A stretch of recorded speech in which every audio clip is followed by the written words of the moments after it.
Well, good afternoon, viewers. Today we have a 2018 Toyota Sequoia, and it's here because the customer reports that the interior lights are wonky. I asked her to define wonky, but haven't heard back from her. So I'm just looking at it, and I noticed that the interior light does not come on when I open the driver's door. It does come on when I open the other three doors, but not the driver's door. So there may be a problem with the door latch. It doesn't indicate the door is ajar. Can manually turn them on. She also said that the remote keyless entry doesn't work, and that the rear wiper doesn't touch the window. Well, the rear wiper pivot is seized. Dissimilar metals, this aluminum pivot with a steel pin and a steel shaft, so it's just seized. Like I can pull it away from the glass. So we're going to try and lubricate this up, but chances are it'll end up having to replace this wiper arm because it spends its time, it's pulled away from the glass by this little ramp here, so that I guess the back glass, well, maybe the back glass doesn't open, but so that it doesn't hit the tailgate paint. It's a poor design. So I'm going to use this Autel TPMS tool TS408 to check the key fob to see if we got a signal out of it. So I'm pressing the remote. No signal. So we probably have just a dead battery. None of the buttons work. So I'll see if I got a battery for this. So I took the battery out and tested it, and it's got 3.5 volts. But it doesn't work. It's been apart a couple of times, as you can see.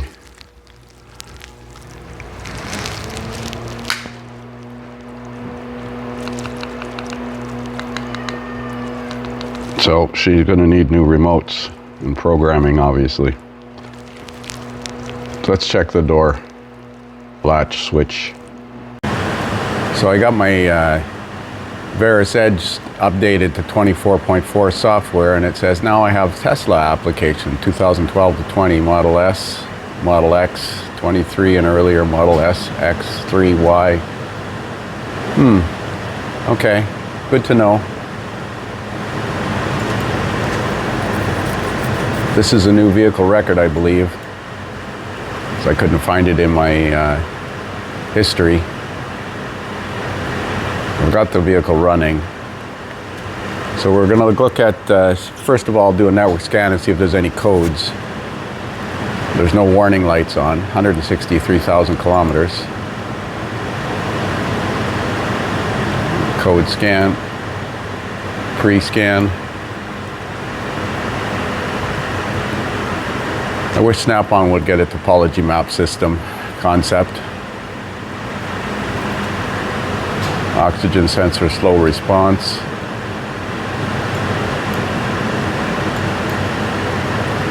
Brake system malfunction. Doesn't say whether or their history. Engine history codes.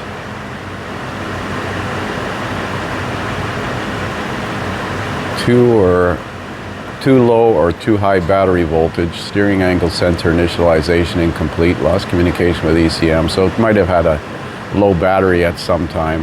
Well, those are current.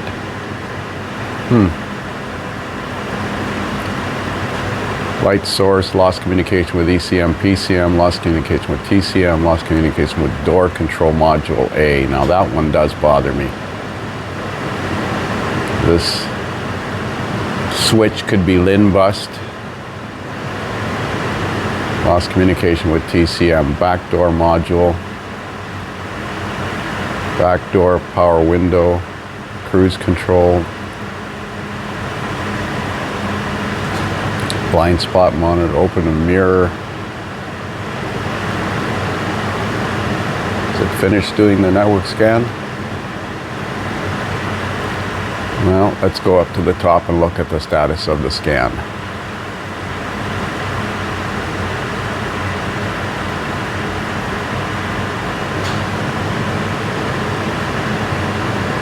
No, it's not finished. 29 systems so far, 30,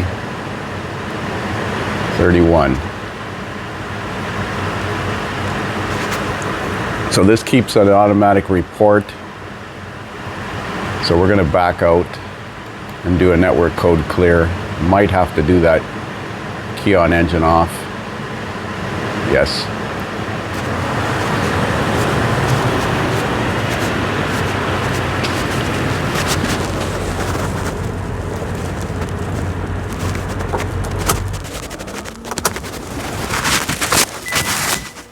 So we're going to do that key on engine off. Hopefully it doesn't take too long. Keep an eye on the system voltage. I didn't put a battery charger on it just yet. Wow, it's dropping pretty quick, 11.7. Daytime running lights are on.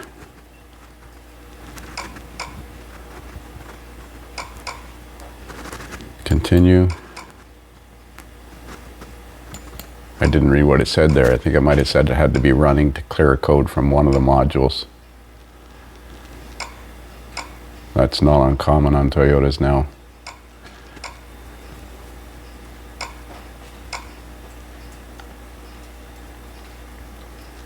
"31 systems detected." I'm going to start it up again and then rescan it. And notice I still have the driver's door open and there's no dinging and no interior light.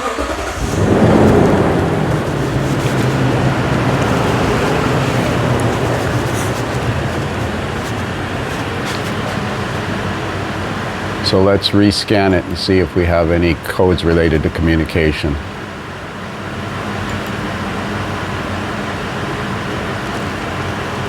Pick up when we get to the end here. So we rescanned it and everything comes up clean and green.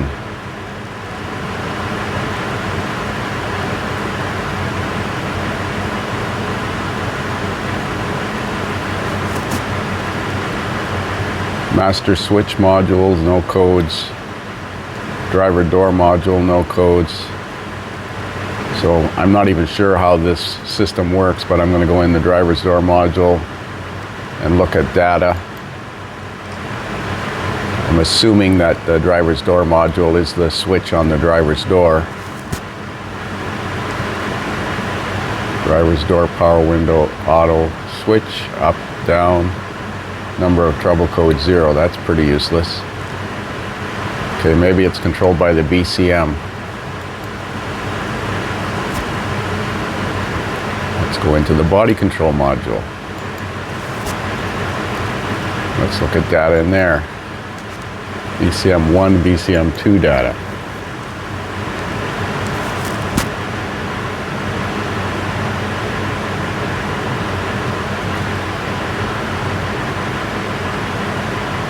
Number of DTC 0, door lock switch, door key switch, unlock,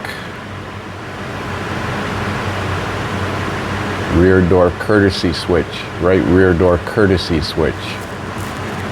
What about left front door courtesy switch? Rear right, rear left.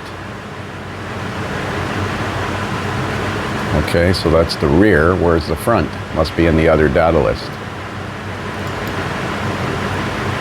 BCM data 2, let's try that.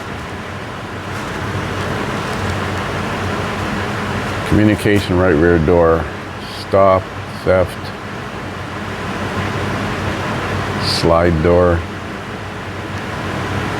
Let me look around in here. So I don't see any data parameters specifically related to either front door. So I'm going to go back to the computer modules. Let's try actuator tests here and see if we can command the interior lights on. I'm assuming the BCM controls the interior lights, but I don't see that option here. Fog lights, door locks, headlights, horn, hazard, buzzer. That's provided, of course, Snappy has the capability. System tests, let's try that. Custom setting, wireless door key fob diagnosis mode. That's interesting, wireless door key fob diagnosis mode. Not applicable to vehicles with smart key. Well, this doesn't have smart key. Exit and select smart key system select. Change the diagnosis mode to check the communication of wireless key fob. Function used to validate the communication between the wireless door lock remote transmitters and the receivers. Function is used to verify the following conditions. The wireless remote key fob is currently registered if the vehicle is receiving a signal from the wireless key fob. This test is applicable only to vehicles equipped with and supported OEM wireless door locks. Ensure the key has buttons in key or separate key fob. Ensure that the wireless door locks are part and supported by the vehicle network. Smart wireless OK means wireless door locks are supported. Okay. Vehicle stopped, ignition on. Will prompt you to do the following. Press either the lock or unlock button on the wireless. I'm going to do this.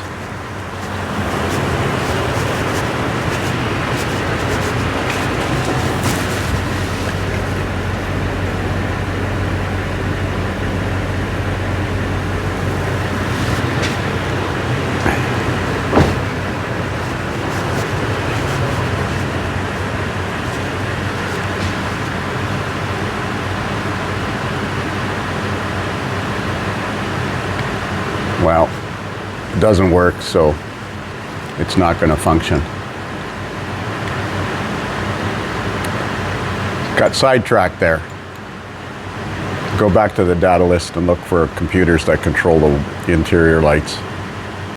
So on Identifix, I did a keyword search for interior dome light, and I couldn't find any cases of it not working. So I decided to look at the system description, and this is the description from Toyota. Basically says when any door is unlocked, the lights will come on, but it doesn't say what turns them on or what is the sequence of events. Any door open, closed, link, when any door is opened, the items listed to the right turn on. Well, that's very nice to know, but what turns them on? It also says after 20 minutes, the interior lights will be turned off for battery saver mode.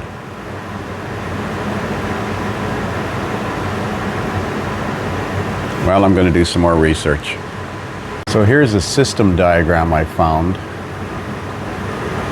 Front door courtesy light switch assembly left hand is an input to the main body ECU.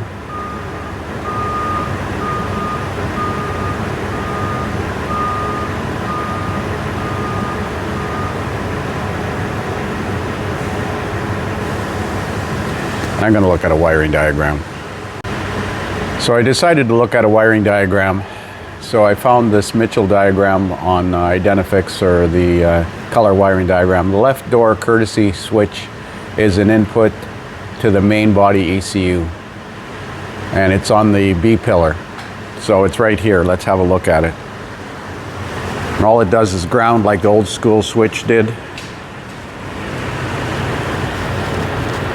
So we're going to take it out and test that switch.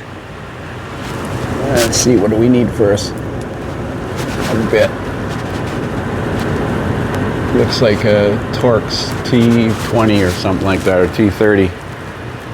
So with the switch out of the door pillar and a voltmeter connected to the terminal, I read 12 volts, and it doesn't change when I close this, or when I open, or when I depress or release the switch. The switch is released now.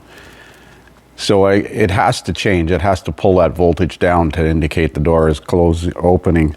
So we're going to try to ground that through a test light and see if that makes the interior lights come on. Well, grounding it with a test light, and it actually lights a test light, does not turn on the interior lights. But I still feel that that switch is Oh, I don't have the voltmeter hooked up there. But I still feel that that switch is not working, so I'm just going to swap it with the left side and the right side. See if the rear one's the same. So it dawned on me that the switch, having only one wire to it, has to be grounded to pull the voltage low. So I took the switch out of the left rear and put it in there, and now when I release the switch, the interior light comes on. So I don't understand why it didn't come on by grounding with the test light. It should have.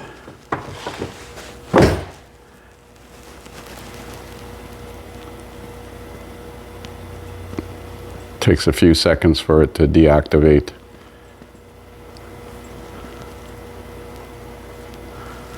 Come on, you can do it. There it goes. I'm going to open the left rear. So it needs a switch. No big deal after all that. So that bugs me that grounding that circuit with a test light didn't turn the interior light on when it shows it as a simple switch. It's a pull down circuit, so all it does is ground. So I took the switch out of the left rear again, and it lights a test light.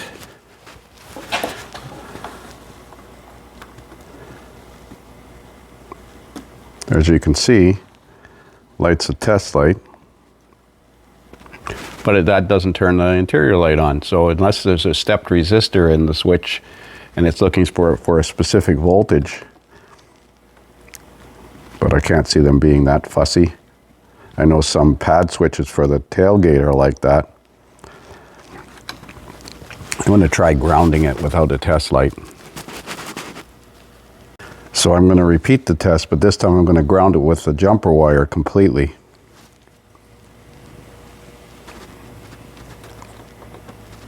And it turns on the interior light. I would have expected it to turn on the interior light with the test light, but obviously not. But it's good to know that it supports enough current to turn on a test light. So easy enough to change the switch. Just pull it out, unplug it. Be careful not to drop the wire in the B pillar, C pillar in this case. I'll tell him that he needs to replace this switch, need a T30 nut driver. So it bugged me that the Snap-on scan tool did not have the front door courtesy switch status in the BCM data.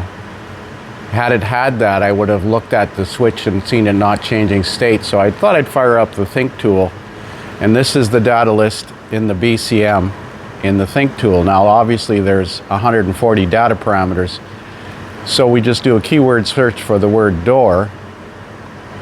Snap-on, we definitely need this capability. Back door open switch, you know. So front left door switch.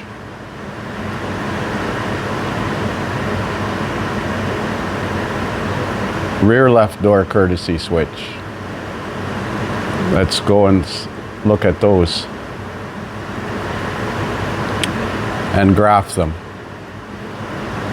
So rear left door courtesy switch, and where's the front? Oh, front left door courtesy switch. And it says on right now, and I'm going to close the door or press the switch, pressing it now, releasing it, pressing it, releasing it, closing the door, opening the right rear or left rear door, and as you can see, it doesn't change state.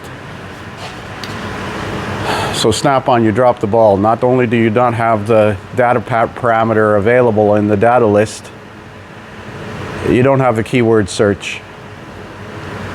And I keep jumping on them saying they need a topology map. There's a topology map. I did a network scan with the Think tool here, Think Tool Pro Plus. Lots of other scan tools besides Snap-on have this topology map. Now I recognize that it's not a true representation of the module layout, but at least it does define what modules are on what network. And it's visually pleasing.